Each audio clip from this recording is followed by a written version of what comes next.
Good afternoon, everyone. Dr. Liu, are you on the line? I am. Great. And Dr. Slonim? I'm here. Thank you. Wonderful. Well, welcome, everyone. Good afternoon. My name is Adam Rubenfire, and I'll be moderating today's Modern Healthcare webinar, How Providers Are Harnessing the Power of Genomics to Improve Community Health. Today's webinar is brought to you by population genomics company Helix. A couple housekeeping notes before we get started. We want this webinar to be an interactive experience for you, our audience. You're encouraged to ask questions using the questions pane in your GoToWebinar attendee panel.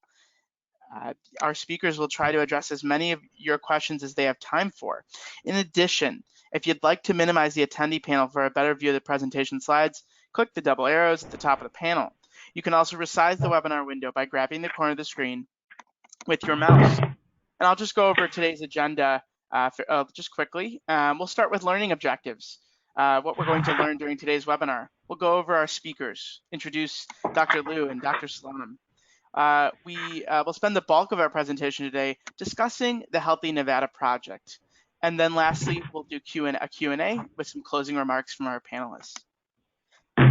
Just to go over our learning objectives for today. First, we'll identify the solutions necessary to overcome challenges in implementing large-scale preventative genetic screening.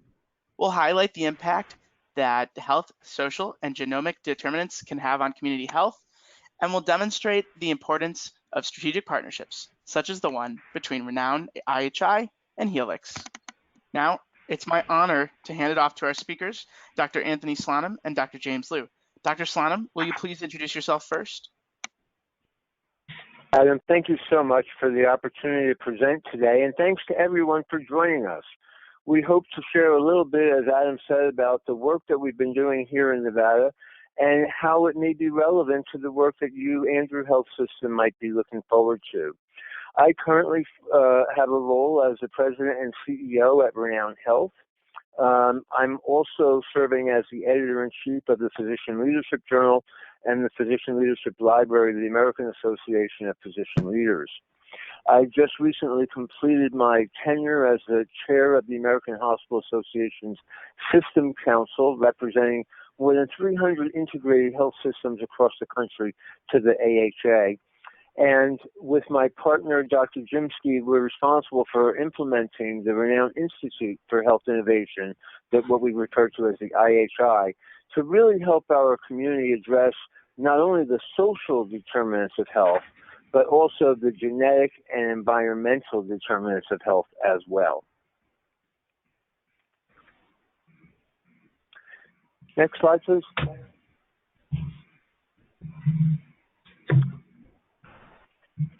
A little bit about the Renown IHI, as we call it, the Institute for Health Innovation.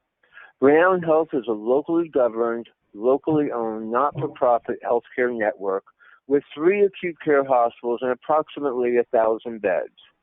We're unique in that we cover a very broad geographic region. We've got a lot of rural partners in that work, and we're the only tertiary provider between Sacramento and Salt Lake City, with the usual suspects of care, including a children's hospital and a trauma center. The Desert Research Institute, our partner for the Institute for Innovation and the Healthy Nevada Project, is a worldwide leader in investigating the effects of natural and human-induced environmental changes and their impact on health and well-being.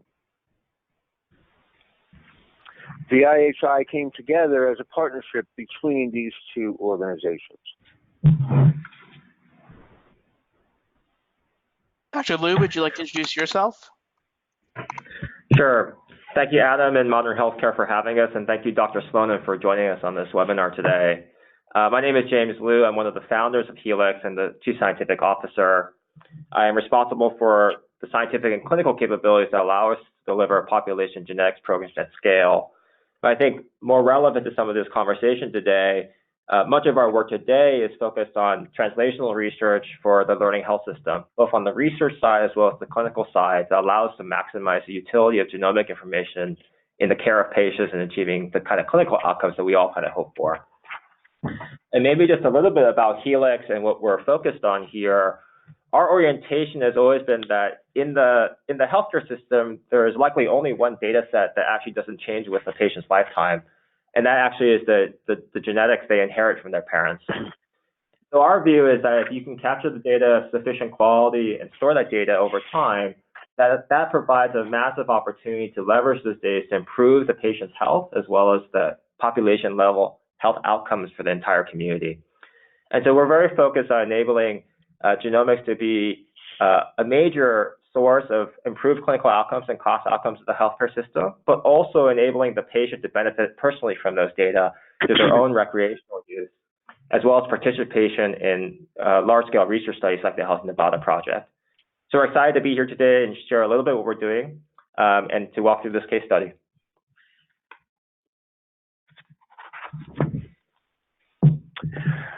So the Health in Nevada project began now almost 2.5 or so years ago.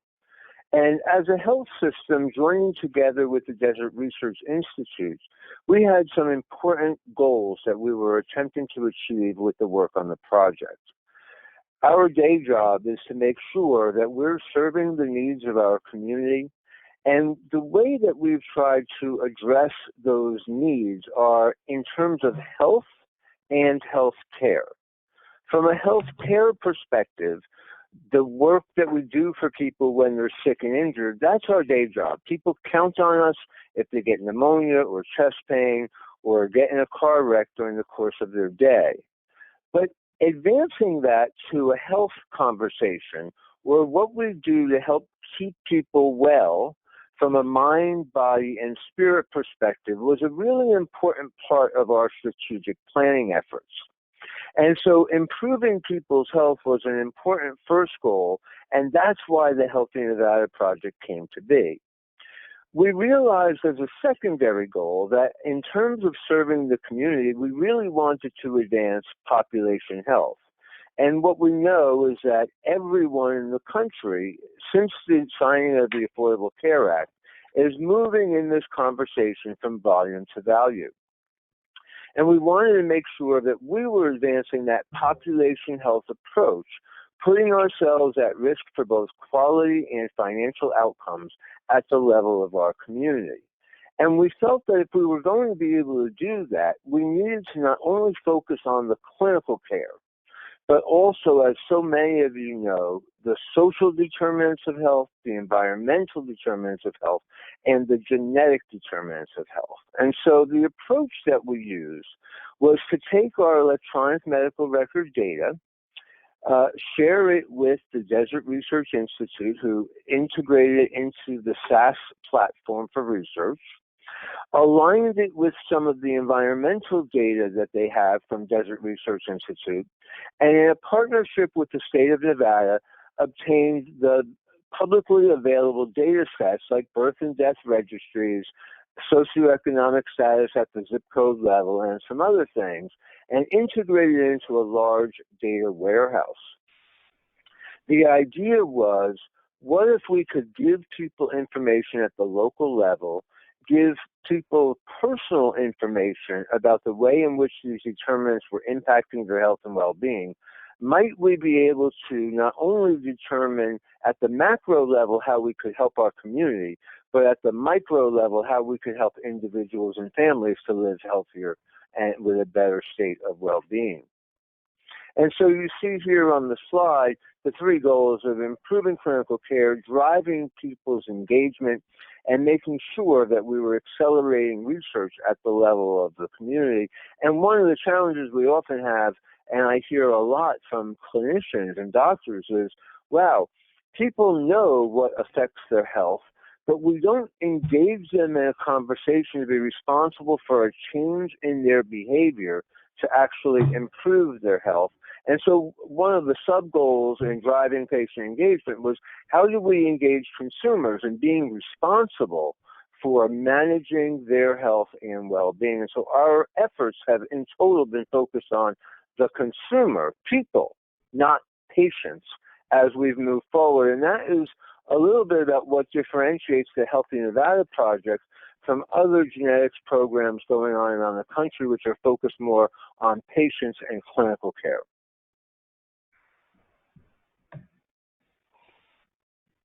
This is Jordan. And as we think about individual stories and how the project has affected people's lives, Jordan was a young mom, a marathon runner in her early 30s. She took the test when we made it available to her. And she never could quite understand why her father died in her 40s and her father's brother and uncle died of a stroke in his 40s. And she learned, after we started returning results to people, that she had the genetic predisposition for familial hypercholesterolemia. And now has modified her behaviors, is on appropriate medication therapy, and is doing the appropriate follow-up so that for her husband, Casey, and her son, Carson, they can live a long and happy life together. Not everyone understands their risk factors for illness and disease in quite the same way or wants to. And our job in the program was to make sure that we were meeting people where they are. If they were interested only in engaging on a conversation about ancestry, we provided them those results.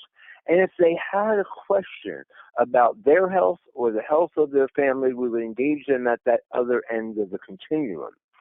And in this slide, what you see is as we're going through those success factors, again, our day job is about improving clinical care. We could only do that with the Exome Plus sequencing that was made available by Helix and their patented genetic information that allows us not only to screen at scale our community and population, but also could give clinically viable results back to people in a way that allowed us to achieve our clinical care goals for the project. Again, we said to people, how can we, if you're a smart individual, we give people the credit for saying, hey, you can understand the risks, the benefits, and the alternatives of participating in the program. If you want a free genetics test, put your hand up. And so far, 50,000 people have done that in the state of Nevada. We're located not only in northern Nevada in Reno, but about a year ago, we partnered with University Medical Center in Las Vegas, nearly 8 hours away, and all of the rural environments, and have a very broad-based engagement effort going on. And the things that we're learning, some of which James will share with you as we go forward, not only about genetics, but putting these multiple domains of data in one place and using predictive analytics and machine learning techniques to understand what the data can do to speak to us about the risks for illness and disease in the people and communities that we serve. So the Health in Nevada project has been amazing in terms of our learning, and we'll share some of that as we go forward. Just a bit about how Helix has worked with Renown to build the solution over time. We've really kind of viewed this as an end-to-end program that we need to support in all different aspects of it. And so all the way from the kind of patient recruitment and engagement perspective of using your own genome to learn more about yourself, through the capture of high-quality Exome Plus sequencing information that enables us to use those data not only for clinical return and improving and identifying genetic diseases that can be caught early in life, but also leveraging those data for subsequent research purposes that allow us to discover new uses of the data to also improve clinical outcomes. Providing physician education as well as patient education and participant education so that they understand the clinical results. And this ongoing translational research component that enables the health system to continue to leverage these programs over time to achieve better outcomes. And so we've been excited to kind of work with Renown on producing kind of what I call first-in-class or best-in-class solutions across the space to enable health systems to scale these programs in their local environments. Our efforts aimed at recruitment were for any volunteer member of the community. You had to be a resident of Nevada who was over 18 years of age. We wanted to make sure that the data set that we formed was representative of our community. And as you can see on the map, obviously we've got our primary and our secondary and our tertiary service areas. And we wanted to make sure that our data set represented the health and healthcare challenges that our community was seeing. So one of the areas where we have higher than expected mortality rates here in Nevada are around cardiovascular disease, oncologic problems, and lower pulmonary respiratory diseases.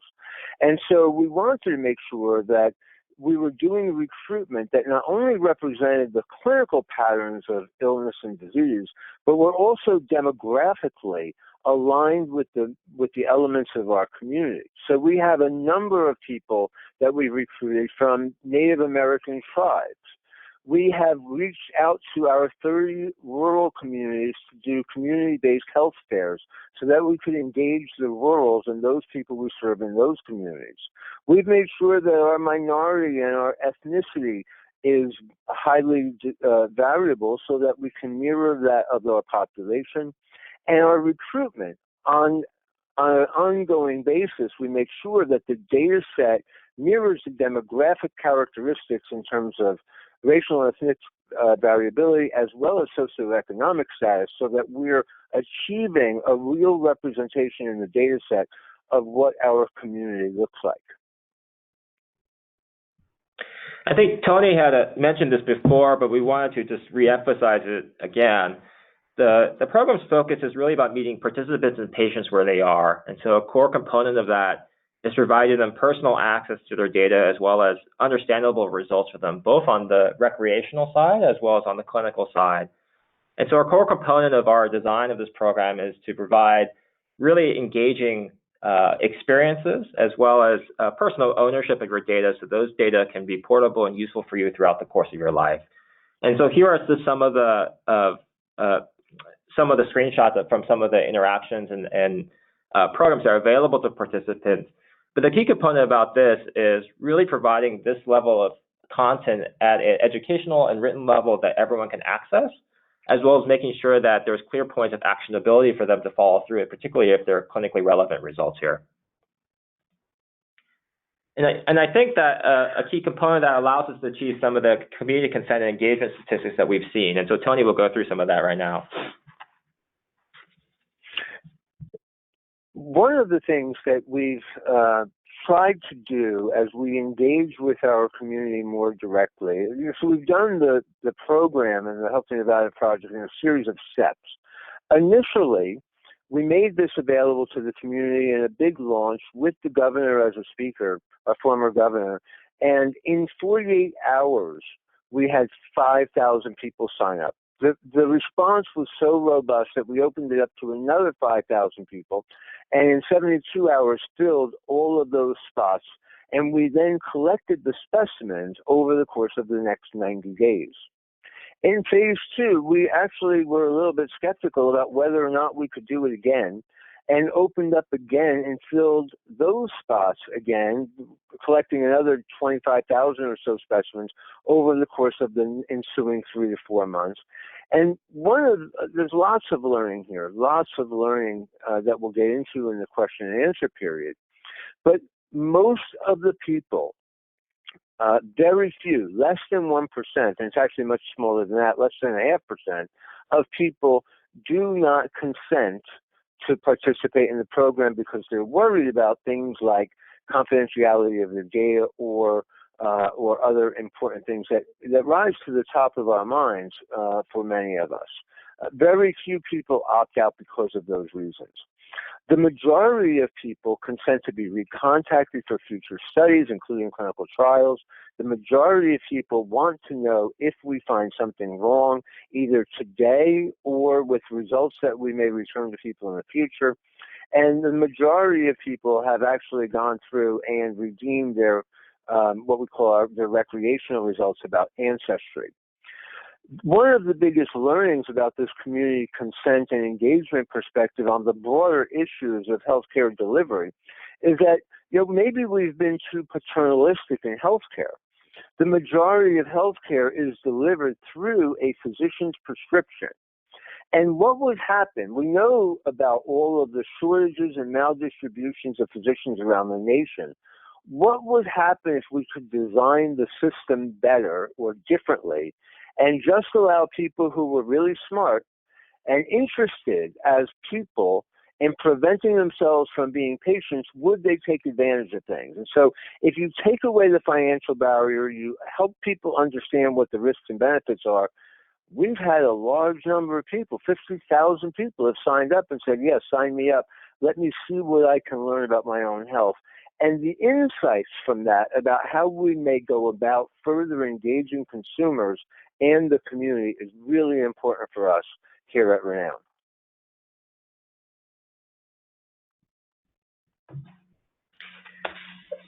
Part of our view at Helix is that to really enable these programs to scale over time, as well as make them future-facing, is to make sure you capture genomic data at sufficient quality that can be used perpetually in clinical use, as well as for future research use. And so at the core of our solution here is really our sequencing capability and a custom assay we've called Exome Plus.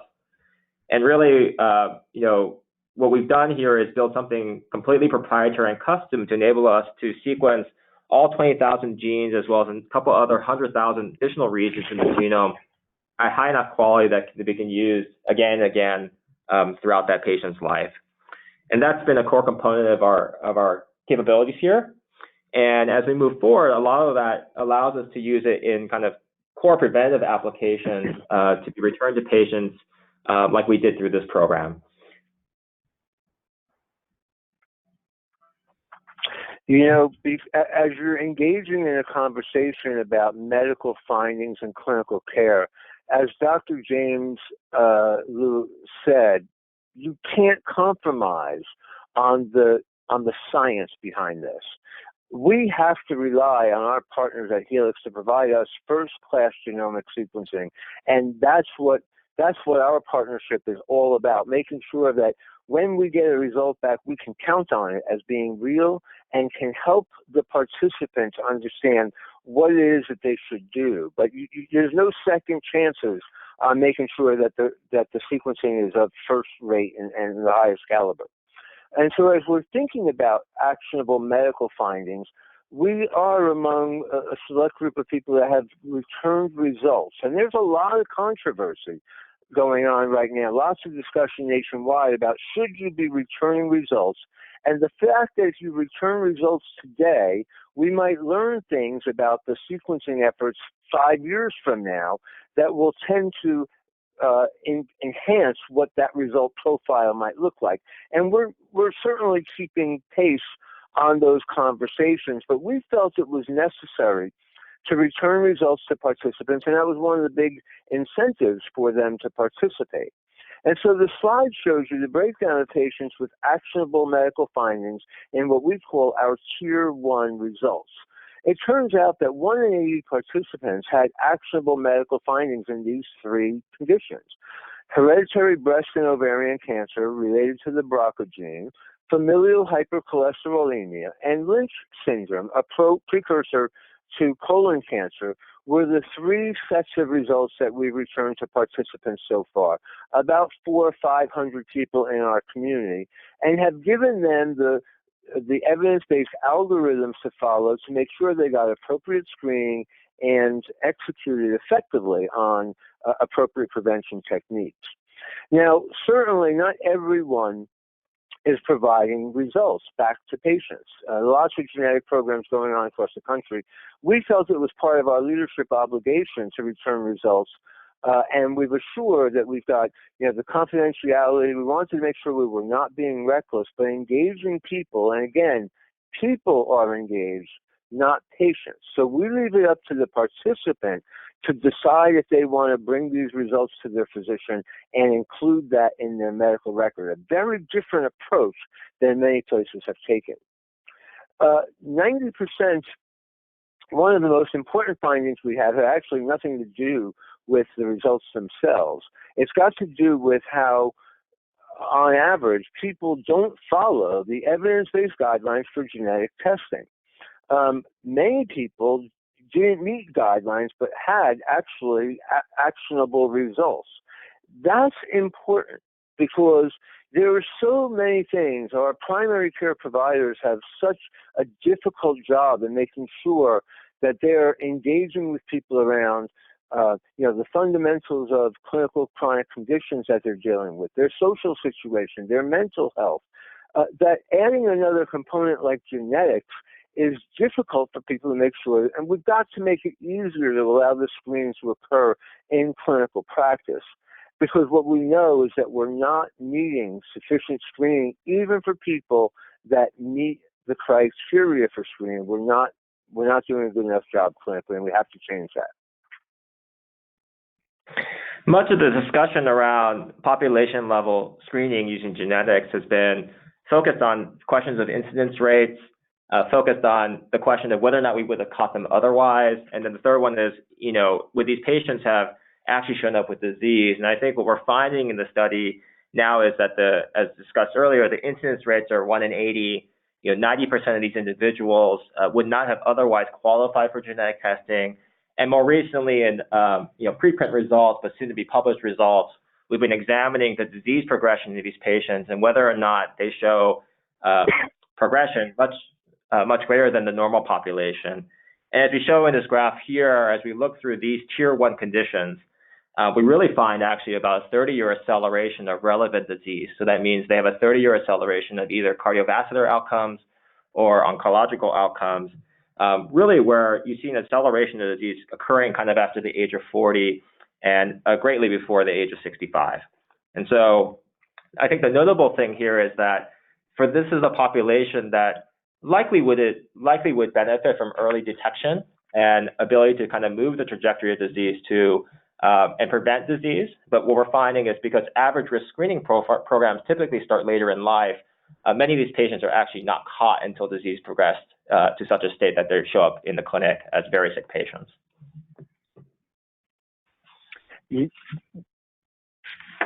As James said, lots of learning at the individual level with actionable opportunities to help patients. The way that we think about that often is in the medical model, the relationship between a patient and their care provider. And as we invoke more of a public health model around population health, how do we serve the needs of the community and the population at the macro level? More broadly, the Healthy Nevada Project has engaged at both of those levels. And so here at the community level, much broader outreach. We know that there are patients who will now, given that as a not-for-profit health system, we have a responsibility to the community. We know that people want to engage with health systems and providers who are helping them think differently about cutting-edge care. And so we've seen an uptick in terms of the number of providers that came to us early on for testing. We've seen that we're giving people options so that they can make decisions about the way they want to live their life. As a physician myself, it's not necessarily how I want them to live their life. It's about providing them with information so that they can make informed decisions. And one of the biggest opportunities, having a database with people where 99% of them want to be recontacted for new opportunities. We recently did a study on coronary calcium CT scanning, and in 1 hour, we're able to recruit 250 people for that study and offer them CT scans that evaluated their coronary calcium score and their underlying risk for coronary disease. So very, very important. And again, this tension point between what we're doing at the community and the individual comes through again in Betsy's story. She learned through the project that she had a BRCA1 mutation without any family history of breast or ovarian cancer. And through the work was able to take preventative measures, do appropriate screening, get the follow-up that she needed to reduce her risk of disease from this mutation. And as she says it best, once you know, you can decide what you want to do. And for us, that is what the project is all about, empowering people to make decisions with appropriate guidance and the best scientific evidence as they go forward. Yeah, it's been an incredible opportunity to explore the role of genetics in the modern healthcare system and how we can use that to both improve patient outcomes, but also identify new opportunities where genetics can make a big difference. And so the Helix research team combined with the IHI research team has been focused on a series of high-impact publications leveraging these data to really do novel blue sky type research work, both on clinical implementation science, clinical validity, as well as on kind of more biomarker discovery type programs. And so these are just a sampling of the types of publications that have emerged more recently. The one in the middle here actually was released in Nature Communications about a week ago, actually. And so some of it is much of it as being recognized by the community as first-in-class work, particularly around the large-scale integration of genomics with healthcare data. And just one thing that we'd highlight here is because of this work as well, it's attracted continued partnerships, both with Renown and with Helix, around some of the opportunities in this space to drive further therapeutic interventions in patients.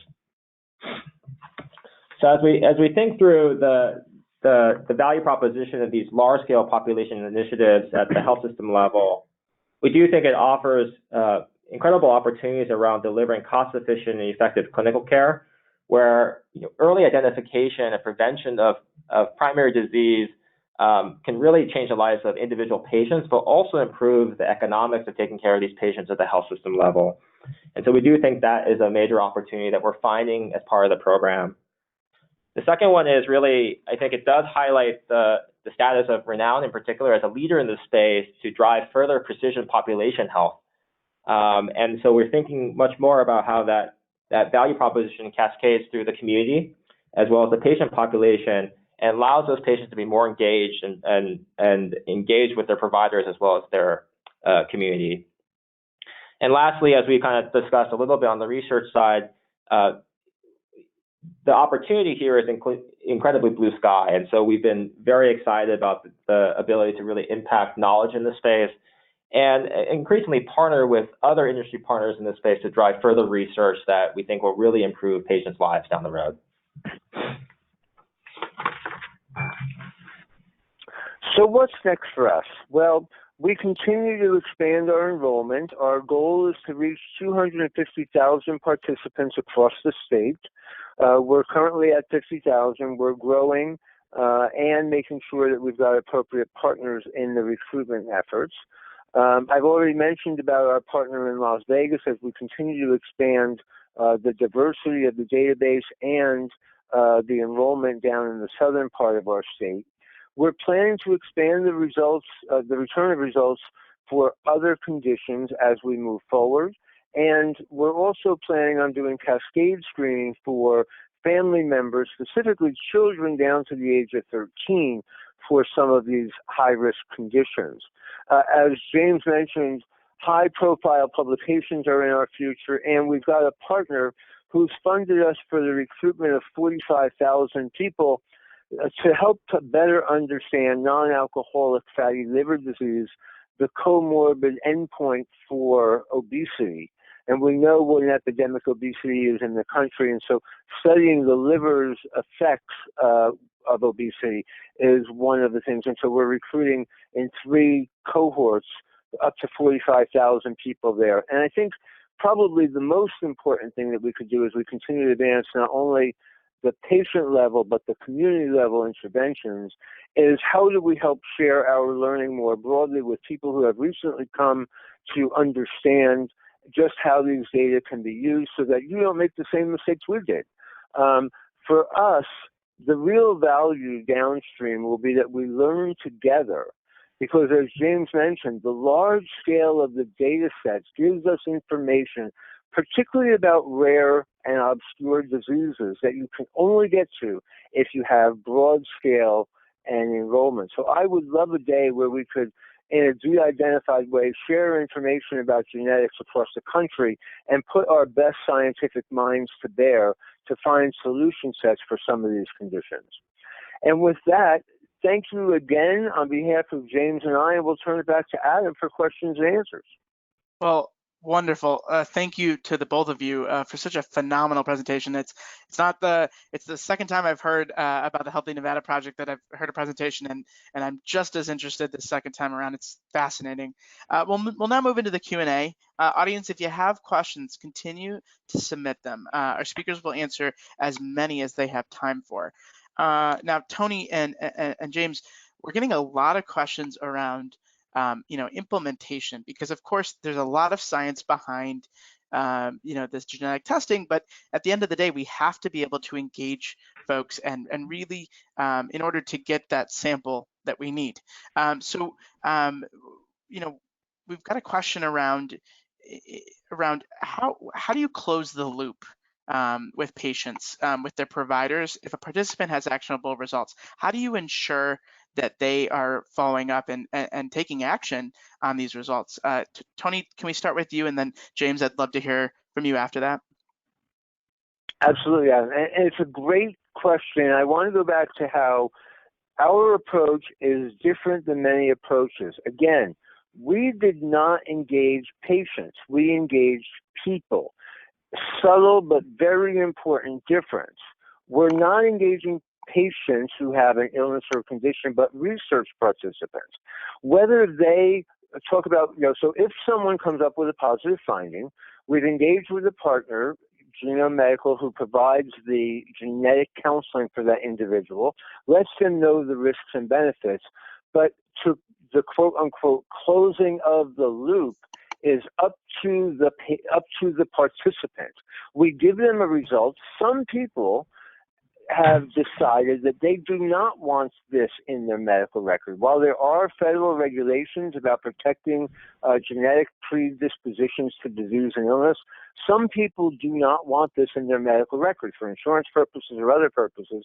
And in that case, that's their right not to seek out screening or care and hold the results close to the vest. So we have to change our medical model from a medical model to a public health model as we engage with participants, not patients. The closure of the loop puts the responsibility into the participants' hands to go or not go as they see fit, being informed consumers.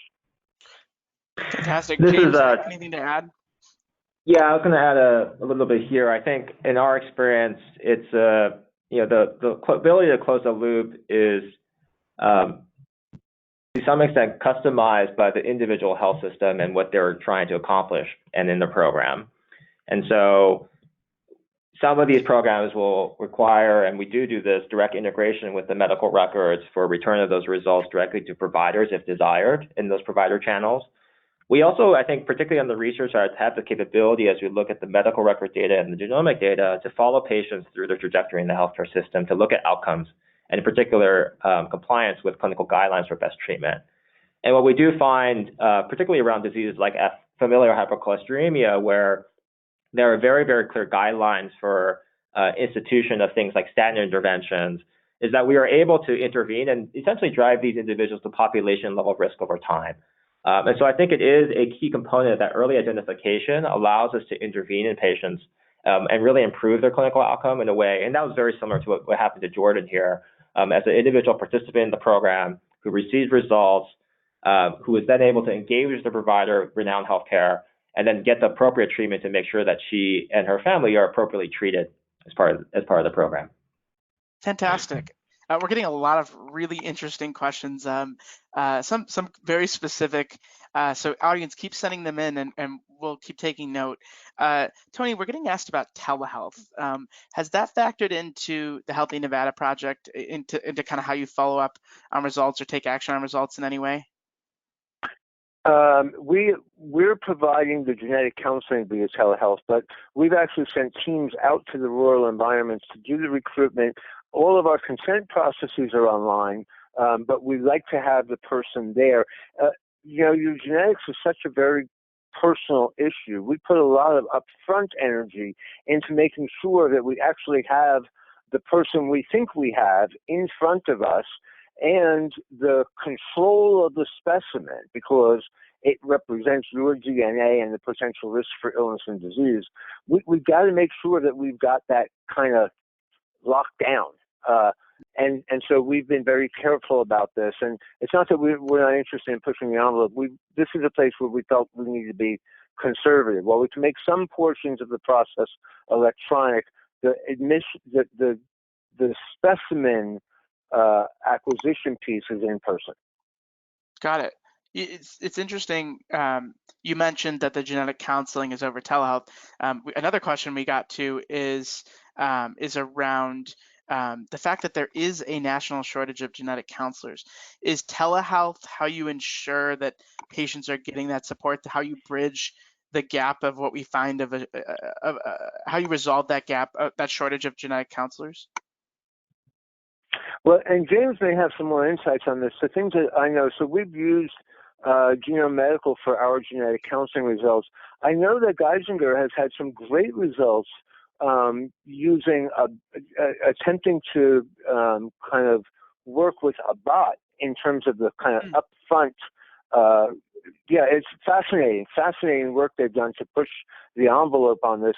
And I think other folks may have adequate numbers of genetic counselors or physicians on staff to be able to do that. That wasn't the case for us. And so we needed to make sure that we were getting consultative help and have reached out for that. But James, you may have a broader perspective on other approaches people are using to overcome this genetic counseling limitation. That's right. And I think we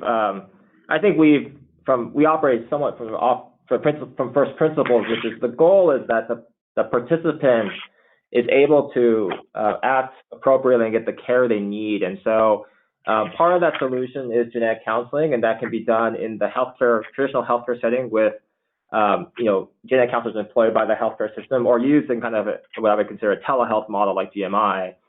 But we also see I think, great interest in alternative solutions to provide similar levels of education as well as care coordination through things like chatbots, which I think we've heard anecdotally has been quite effective.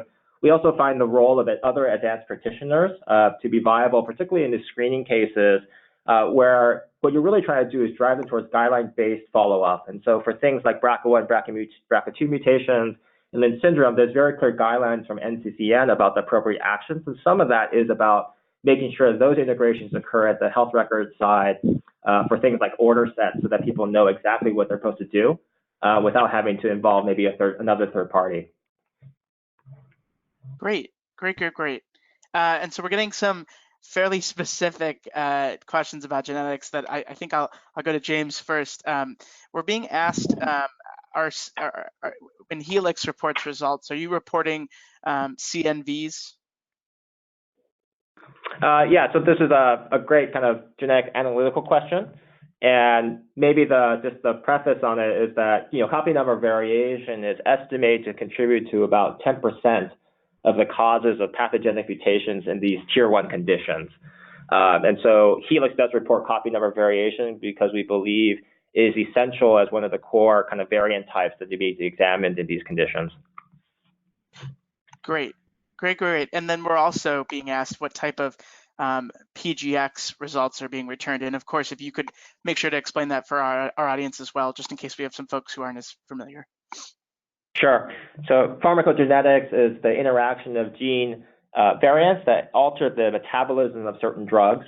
And it's been a core component of what we think will be the future of what we call precision prescribing behaviors, where it's incorporated into both drug-drug interactions and drug-gene interactions, and other information about the patient is used to drive the best prescribing decision. Helix provides a full complement of pharmacogenetic solutions into these programs over time. But our view on pharmacogenetics is that it has largely suffered from a workflow issue, which is that the time to titrate a drug is often shorter than the time to get a result from a pharmacogenetic test. And so one of the core things that we're really excited about working with Renown this year is the rollout of what we call point-of-care pharmacogenetics into these health system programs to really enable both providers as well as patients to benefit from these data. Fantastic. And getting a little less wonky, Dr. Slonim, I think you may have alluded to this a little bit during the presentation, but we're being asked at what rate are those who receive actionable medical results, at what rate are they taking action and engaging with the provider? Do you have any estimates of that? I don't have a time frame. So we did this in kind of one tranche. We returned the results for the tier 1 conditions probably back about a little bit more than a year ago. And we know that all of those people who had a tier 1 condition got the follow-up with the genetic counseling and made those results available. Their ability to follow up, we haven't yet analyzed with their provider. We know a significant number, because of self-reporting, have. But we also make sure that we're providing and making available. People don't have to come to us as a health system for their care. We give them a list of providers in the community who are able to follow evidence-based guidelines for caring for them, and they can choose whatever provider they might want to go to. So we may have some leakage as it relates to those people who aren't in our system for follow-up. Got it. And we've been talking a lot about patients, but from a physician perspective, have you seen your physicians change their behavior or respond differently now that their patients have this information, and how have you supported them in that effort? That is a wonderful question. I think we've done a fair job of supporting our physicians. I think there's always more to do. And right, genetic conditions on average are so rare that it's not necessarily top of mind when doctors every day are seeing diabetes and high blood pressure and cancer and heart disease. And so helping them to understand how they might go about thinking differently about the person in front of them and where they may be predisposed and what they could do about it is an important conversation.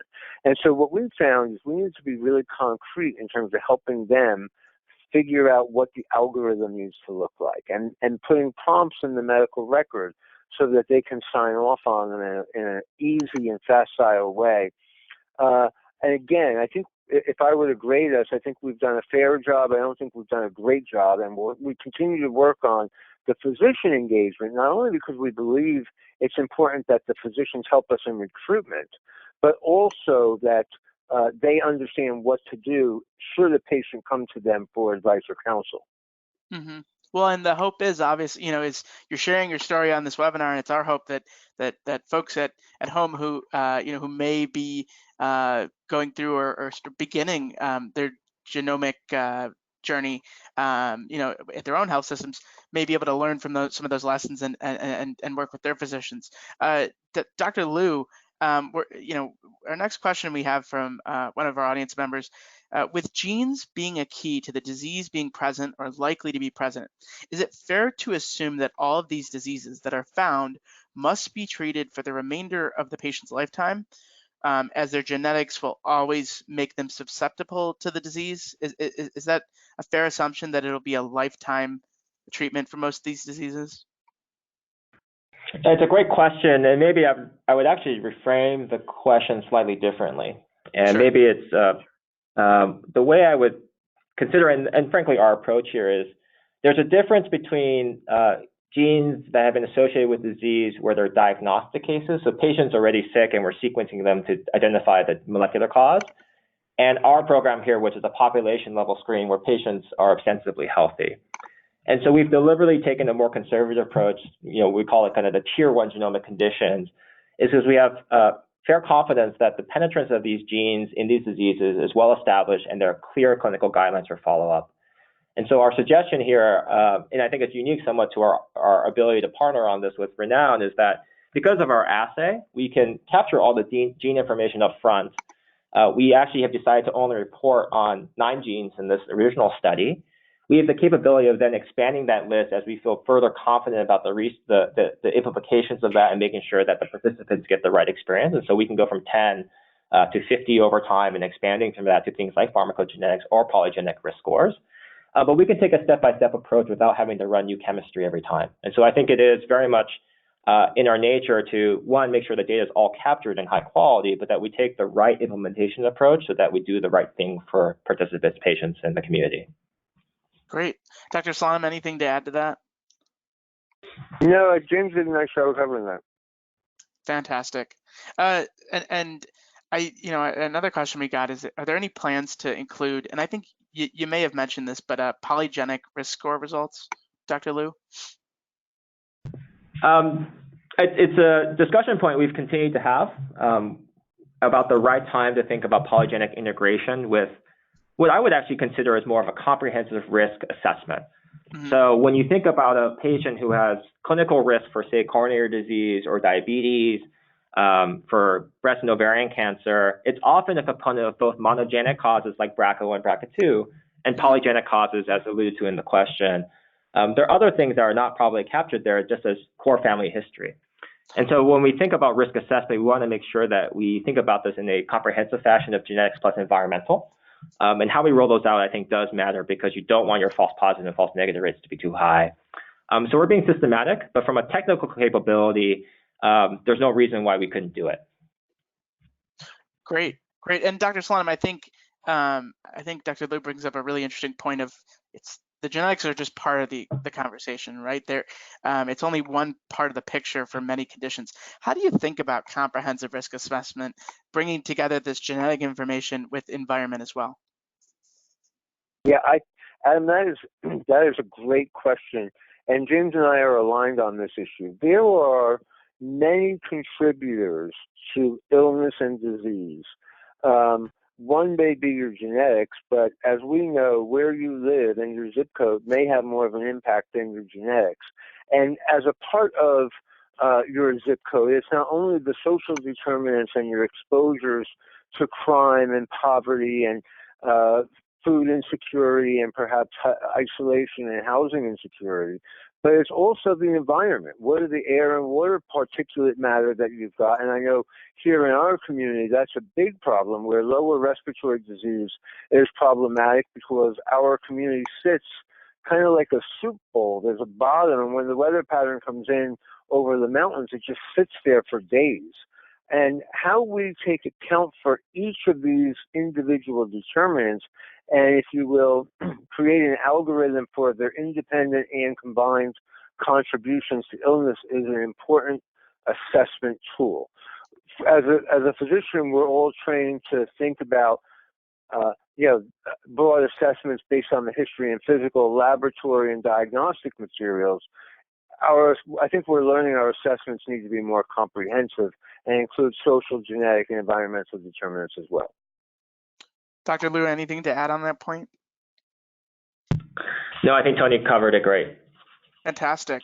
Dr. Slonim, I have another question here that I think would be great to start with you.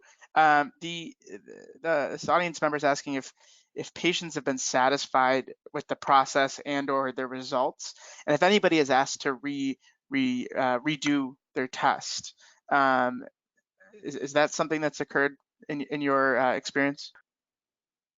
Yeah, so the satisfaction has been very high. People enjoy the process. One of the things we take great pride in is how we've been able to operate. We're known for operating. You can't get 10,000 people through in 90 days without having a highly efficient process. And so we take great pride in that. It takes about 20 to 25 minutes to go from the time you show up in the testing center through our electronic consent process to providing a specimen to walking out the door. Highly efficient. And people have been uniformly satisfied with that experience. On the back end of that, how many have to retest because of sample problems or contaminated specimens or something like that. We have very few numbers. There are some people who can't. They may have eaten too soon related to the time they give the specimen. There are a host of other factors, but the numbers are very small. If we have a challenge, we just retest them. It's easier than to try to do things. But James may have some better intel more broadly about how many samples they received that are not able to be tested.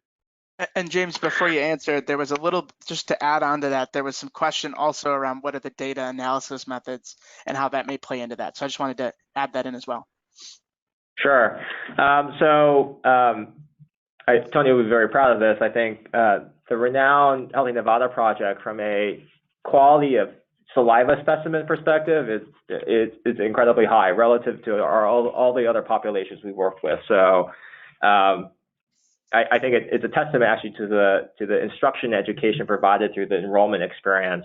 And as Tony alluded to, we have very, very low failure rates on the primary saliva collection method.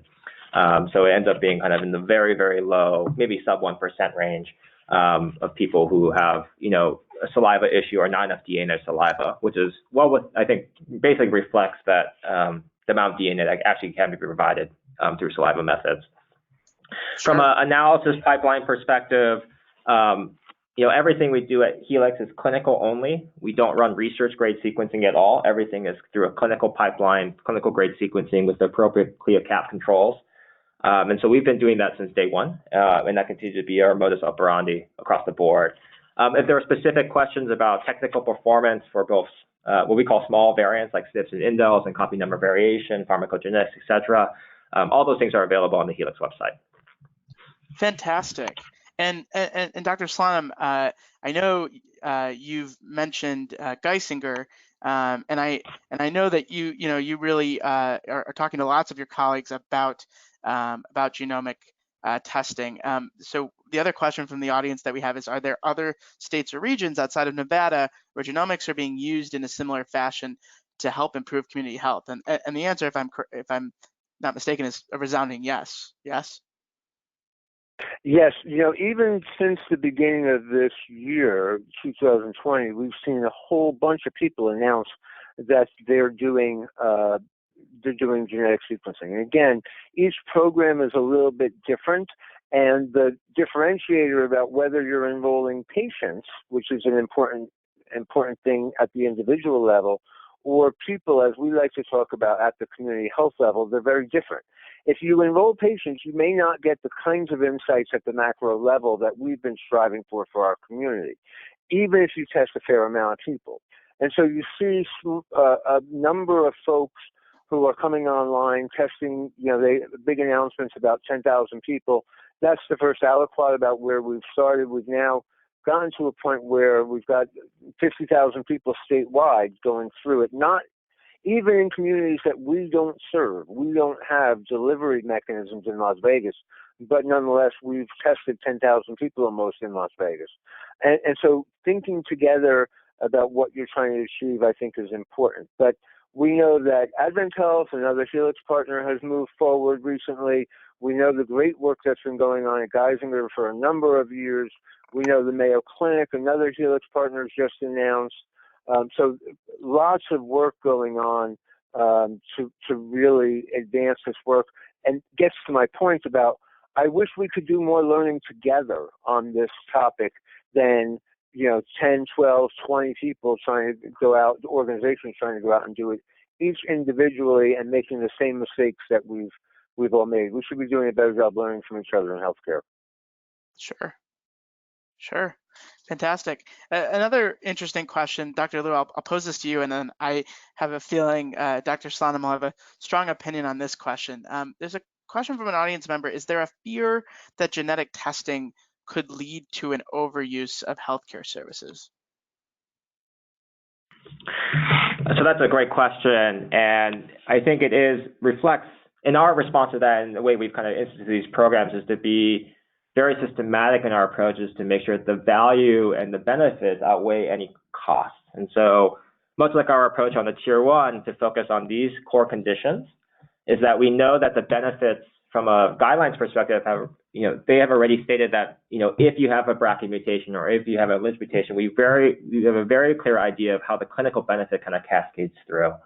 And so I don't believe that these programs need to be run in kind of a genetics, we report every single thing, and resulting in potentially lots of kind of unknown or variants of unknown significance or other things like that. I think there is a approach here which can be done step by step hand in hand with the healthcare system as well as the community to make sure that patients get the right care, but we also make sure that they are treated appropriately within guidelines, and the healthcare community as well is able to accept that. Fantastic. Dr. Slonim, any thoughts? Yeah, no, I agree. I think I don't know that we've not seen, at least for the conditions that we've been giving results on, that we're getting overutilization, and that's important for us because we're also an insurance company. We have a provider-sponsored health plan where we insure 1/3 of the community. So we're not only the delivery mechanism, we're the insurer for a large segment of our community. So that's a very important question for us as well. And we're going to keep going because we've not seen overutilization, and we think it adds benefit. Fantastic. Well, Great, thank you so much. That takes us to the top of our hour-long presentation, and it's now time to conclude. Thank you so much, Dr. Slonim and Dr. Liu. The questions from this presentation have been so incredibly insightful, and it's been an excellent hour with you. A special thanks to our audience for those questions, and thank you again to our speakers. To our audience, we value your time and feedback. Please take a moment to fill out our brief post-webinar survey so that we can provide the best content and resources for you. Of course, we'd like to thank the sponsor of today's webinar, Helix. For more information about Helix, please visit helix.com. This webinar will be available on demand, and a link to a recording, along with a copy of the slides, will be emailed to you within the next 48 hours. This concludes today's presentation. Have a great day.